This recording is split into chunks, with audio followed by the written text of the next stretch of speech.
വർഷത്തിന് ശേഷം നമ്മൾ വിജയിച്ചു. ഈ വിജയം പൂർണ്ണമായിട്ടും നിങ്ങളുടേത് തന്നെയാണ്.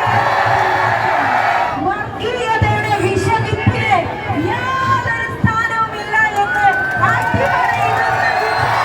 പല രൂപത്തിലുള്ള ഗുണപ്രചരണങ്ങൾ നടത്തി. പേരാമ്പ്രയില കണ്ടോളൂ, ഇത് മുതലേതര മണ്ണാണ് എന്നുള്ളത് ചില പ്രത്യേക ആളുകള് വോട്ട് ചെയ്തിട്ടാണ് UDF വിജയിച്ചത് എന്ന്. അല്ല അല്ല അല്ല, എഴുതി വെച്ചോളൂ. ഈ വിജയത്തിന് നിങ്ങളെല്ലാവർക്കും അവകാശമുണ്ട്.